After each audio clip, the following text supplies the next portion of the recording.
Bonjour et bienvenue. Aujourd'hui, je vais vous proposer de comprendre comment on a fait pour décider de la valeur d'un mètre. C'est-à-dire pour se dire que cette baguette de bois vaudrait pile 1 mètre avant même de savoir ce qu'était 1 mètre. Oui, parce qu'on n'avait pas de mètre pour le mesurer, du coup. Mesure se dit mètre en grec, d'où son nom, le nom du mètre. Comment on a fait au fait pour donner donc cette définition du mètre? Voilà, c'est ça la question que je vous propose de résoudre aujourd'hui.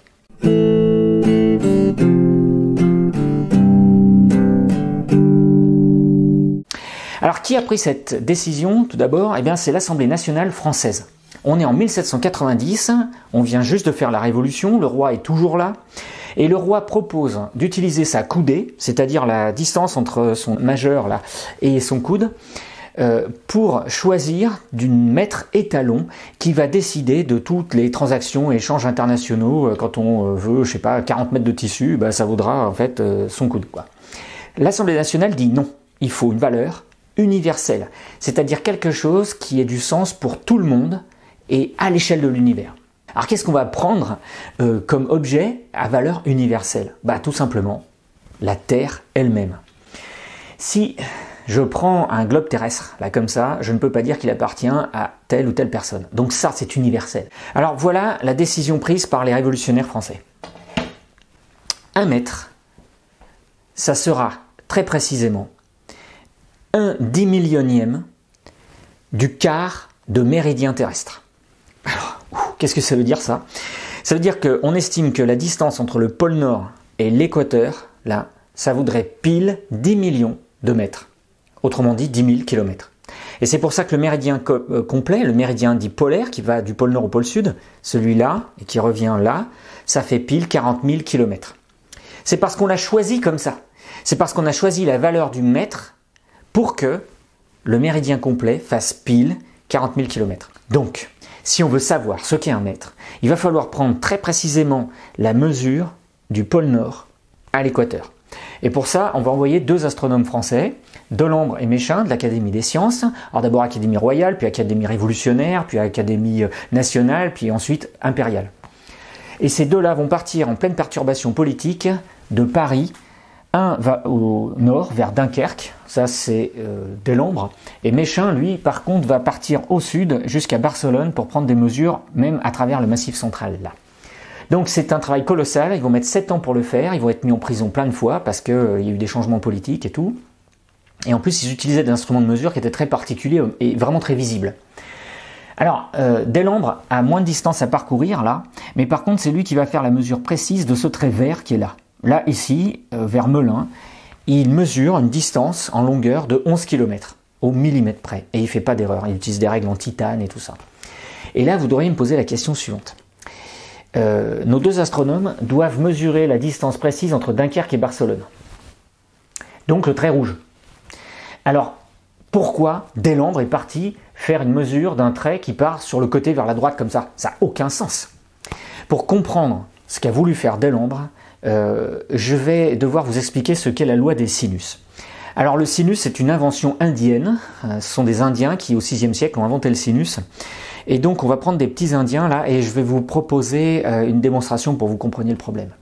Alors voilà, imaginez la scène suivante. Vous avez ici un Indien. Bon, c'est un Indien d'Amérique parce que j'avais pas d'Indien d'Inde là. Cet Indien est menacé par ce shérif qui se trouve ici, là, au point C. Le shérif, avec ses 2 acolytes là, sont venus arrêter notre chef indien. Le chef indien veut envoyer un tomahawk dans la tête du shérif. Pour ça, il va falloir qu'il connaisse précisément la distance entre le point A et le point C qui se trouve là. Mais il y a un problème. Il demande à son homme d'aller prendre cette mesure. Et là, il tombe sur un premier objet qui le dérange, et ensuite ce tipi, là, qu'il ne peut pas déplacer. Donc, il revient, il lui dit, je ne peux pas mesurer cette distance avec une règle. Le chef indien lui dit, il n'y a pas de souci. Voilà ce que tu vas faire. Tu vas te placer au point D, là, sur le côté. Et tu vas me prendre la mesure précise de A à D. Donc pour ça, on utilise une règle en titane. Ben voilà. Ici, on mesure précisément cette distance. AD fait 20 cm. Donc ça vaut 20 cm. Et bien à partir de là, c'est terminé. Il n'y a plus besoin de prendre de mesure de distance. Il suffit de mesurer l'angle entre A, D et C, donc c'est l'angle dit bêta ici, et de mesurer l'angle entre D, A et C, c'est-à-dire l'angle alpha qui est là. À partir de la mesure de ces deux angles et de la valeur de ce côté-là, on peut très facilement en déduire la distance AC par un simple calcul qu'on appelle loi des sinus. Alors, comment ça marche? Je vais vous proposer de regarder un petit dessin pour que vous compreniez mieux. On repasse sur l'ardoise. Alors voilà la construction géométrique que je vous propose. Le chef indien est en A, son homme s'est déplacé en D et le shérif est en C. D'accord? On mesure deux angles. Cet angle-là, 27 degrés, et cet angle-là vaut 36 degrés. Quelle est la valeur de l'angle manquant ici? Ça, c'est tout simple, hein, connaissant les lois des triangles. La somme des angles d'un triangle, ça vaut 180 degrés. Donc, l'angle qui est ici, cet angle-là, entre A, C et D, ça vaut 180 degrés, moins 27, moins 36. Si on fait le calcul, ça fait 117 degrés. Cet angle-là vaut 117 degrés. D'accord? Je connais cette distance-là. J'ai dit que ça faisait 20 cm. Et bien, j'ai plus qu'à appliquer la loi des sinus. La loi des sinus, elle dit ça. AD, ça, c'est-à-dire 20 cm, divisé par le sinus de ACD, donc le sinus de 117 degrés, c'est égal à AC. AC, c'est ce qu'on cherche, la distance entre l'Indien et le shérif, divisé par le sinus de ADC, c'est-à-dire 36 degrés. Ça, on l'a mesuré. Autrement dit, j'ai une équation avec une seule inconnue, c'est bête comme chou. Vous avez 20 divisé par le sinus de 117 degrés, multiplié par le sinus de 36 degrés, c'est égal à AC. Et donc, grâce à un calcul tout simple, j'arrive à connaître une distance, la AC, sans l'avoir jamais mesurée en vrai. Et ça, c'est tellement puissant que ça va permettre de faire des mesures. Par exemple, là, ici, regardez, on est à Beaucaire. La mesure entre deux berges d'un fleuve. Comment on fait pour mesurer entre deux berges d'un fleuve? Eh bien, il suffit de prendre la mesure d'un angle avec, par exemple, les éoliennes qui se trouvent là-bas, de choisir un deuxième point qui se trouve en face, par exemple, cette cheminée, la cheminée d'usine qui est de l'autre côté du Rhône. Et avec ces simples mesures d'angle, je vais pouvoir en déduire la distance entre les deux berges du Rhône et avancer même au-delà des montagnes et sur toute la distance entre Dunkerque et Barcelone. Évidemment, ça prend du temps. Delambre et Méchain ont tracé plus de 94 triangles et ont travaillé 7 ans pour arriver à donner cette mesure-là.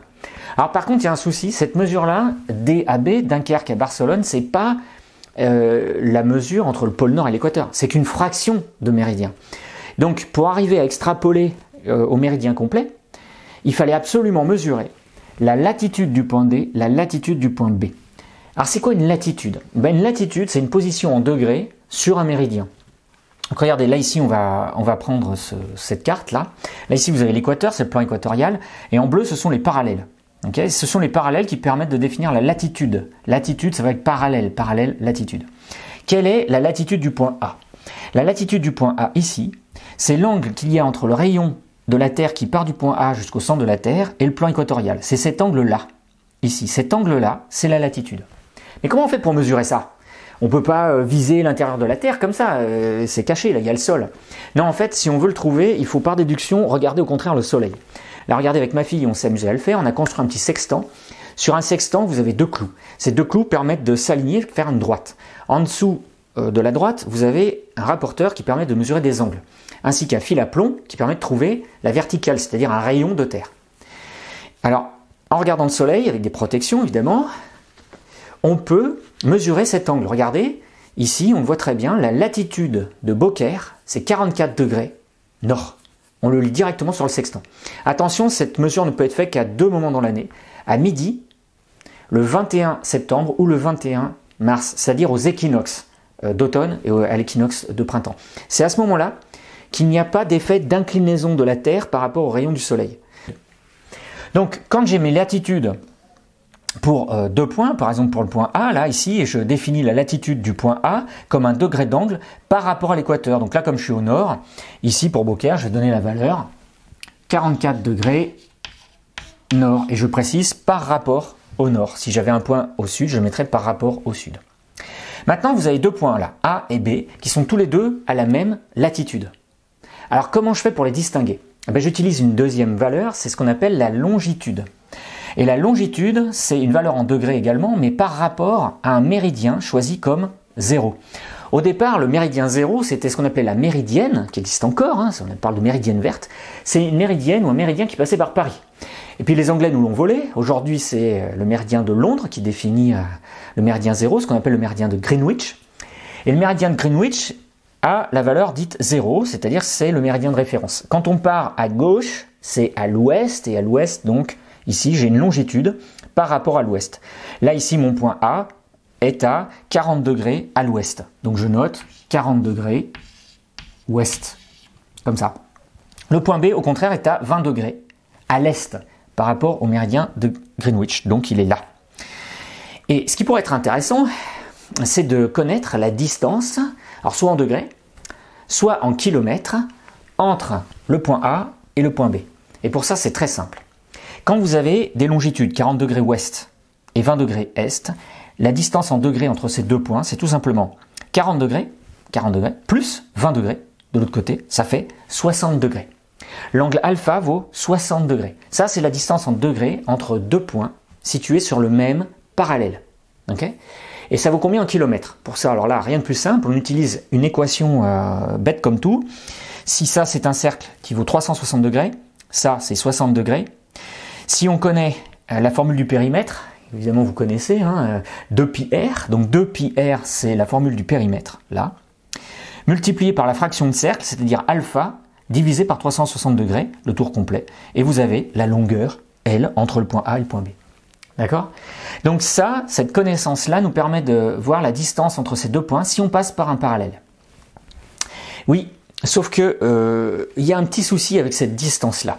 Elle n'est pas forcément super intéressante en fait, cette distance. Et vous savez pourquoi? Parce que quand on prend une carte du monde, on déforme la Terre, on la met à plat.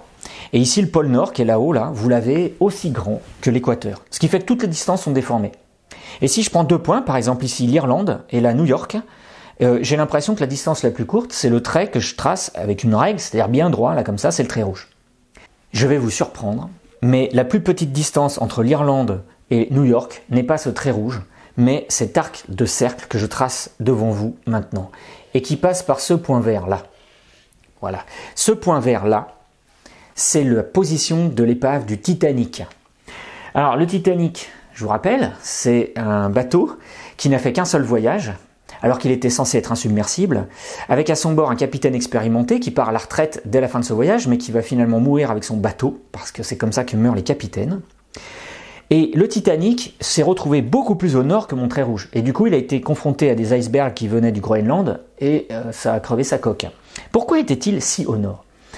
Eh bien, c'est parce que si on considère la Terre non pas comme une carte à plat, mais comme ce qu'elle est, c'est-à-dire une sphère, là, comme ça, eh bien, on réalise que ce trait rouge est en réalité très très long.